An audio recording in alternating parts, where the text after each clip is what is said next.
Samajwadi party में प्रसपा का विलय हो जाने के बाद अगर देखा जाए शिवपाल सिंह यादव ने कई तरह के बदलाव करने के प्रयास किए हैं। लेकिन वो कहते हैं ना, पार्टी में तो वो आ गए लेकिन पार्टी में प्रमाण पत्र नहीं मिला, ताकत नहीं मिला। पार्टी का असली हकदार, असली पद का हकदार शिवपाल नहीं बन सके।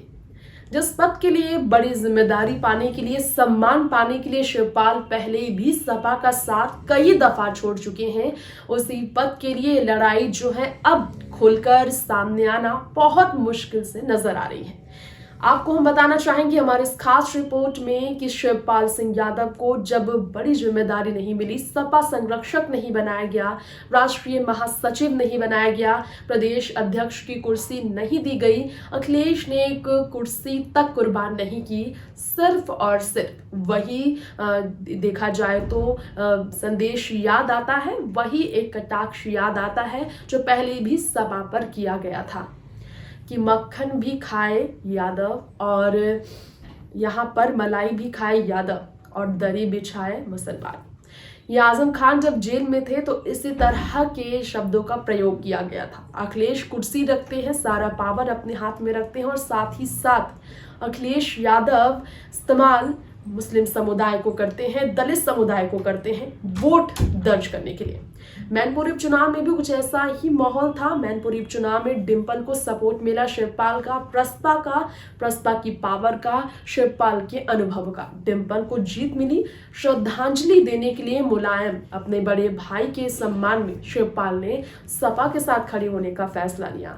जीत के ठीक बाद सपा में शिवपाल ने प्रसपा का विलय कराया, लेकिन आदित्य शिवपाल के बेटे और शिवपाल को लेकर क्या है वो जिम्मेदारी जिस पर चर्चा अभी है जारी। इसी पर अगर बात की जाए तो अभी तक कोई भी ऐसी जिम्मेदारी सामने नहीं आए हैं जो कि शिवपाल के नाम हो। आपको शायद यकीन ना हो, लेकिन रिपोर्ट भी यही कहती है, जिससे कई तरह की स्थिति सामने आ रही है। अब वो स्थिति क्या सामने आ रही है सपा में शिवपाल को लेकर, जानने के लिए देखिए खास रिपोर्ट। तो क्या वाकई में फिर से शिवपाल धोखे में है? क्या अखिलेश के झांसे में फंस चुके हैं फिर से शिवपाल? अब समाजवादी पार्टी में सिर्फ और सिर्फ जिम्मेदारी देने का झांसा दिया गया। इस झांसे में फंसे हैं शिवपाल कि उन्हें समाजवादी पार्टी का संरक्षक बनाकर मुलायम की जगह पर सबसे बड़ा पद राष्ट्रीय स्तर पर सौंपा जाएगा। अभी तक ना उन्हें कोई जिम्मेदारी मिली है और ना ही किसी पद को लेकर सपा निर्णय पर आ पाई है। मुखिया अखिलेश भी कुछ नहीं कर पाए हैं। शिवपाल का अंतर्कलह अखिलेश के साथ कोई नई बात नहीं। अब भूपेंद्र चौधरी जो है बीजेपी की ओर से कहते हैं कि ये तो लड़ाई फिर शुरू होगी। ओपी राजभर ने कहा था कि सपा का विलय भाजपा में शिवपाल कराएंगे, जिस तरह प्रसपा का विलय सपा में उन्होंने कराया। वायदा किया था सपा ने उन्हें कि इस बार उनका दिल नहीं तोड़ा जाएगा, उनका भरोसा नहीं तोड़ा जाएगा। डिंपल से वायदा लिया था शिवपाल ने।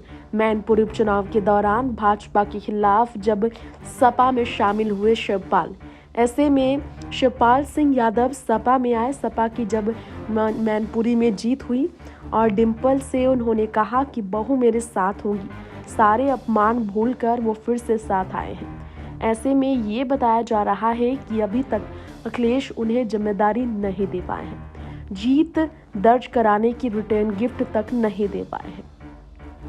अब सपा का झंडा थामे शिवपाल दिन का इंतजार कर रहे हैं, लेकिन जिम्मेदारियों के बगैर वो कैसे ताकत का इस्तेमाल करेंगे जब ताकत ही नहीं मिलेगी। ऐसे में ये अंतरकलह, अंतर्विरोध खत्म नहीं होने वाला। बीजेपी ने कह दिया है अखिलेश और शिवपाल के बीच का झगड़ा और बढ़ेगा, लेकिन खत्म नहीं होगा। पारिवारिक संगठन है उनका, ये लोकतंत्र है नहीं भाजपा जैसा किसी से बातचीत करके निर्णय करने हैं। उन्हें तो अपने आप से व्यक्तिगत निर्णय करने हैं। फिर भी शिवपाल को लेकर फैसला नहीं लिया गया। सपा से अलग ही नहीं हुए शिवपाल कभी, हमेशा सपा में ही थे वो। 2017-2022 सपा के चुनाव चिन्ह पर वो लड़े और अखिलेश इस्तेमाल करते रहे शिवपाल की बेहतर छवि का सपा की जीत के लिए।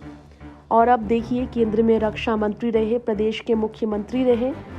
मैनपुरी चुनाव में जीत को लेकर मुलायम सिंह यादव सपा के बड़ा नेता थे, लेकिन उन्हीं के प्रति सहानुभूति के कारण शिवपाल अखिलेश के आगे झुक गए, लेकिन अंदर से एक ये दोनों नहीं हो पाए हैं। तो आज इस रिपोर्ट में शिवपाल की अगर देखा जाए तो सपा में क्या स्थिति है और कौन से जगह पर वो खड़े हैं, बगैर पावर के पावर में रहने का, पावर में रहकर काम करने का उन्हें मौका कैसे मिलेगा, बगैर पद के, बगैर जिम्मेदारी हाथ में लिए वो कैसे सपा की कमान संभालेंगे। तमाम मुश्किलें हैं, इस पर वाकई में चर्चा करना अब जरूरी है। अखिलेश को फिलहाल इस खास रिपोर्ट में इतना ही। बाकी खबरों के लिए बने रहे हमारे चैनल राजनीति राग के साथ। नमस्कार।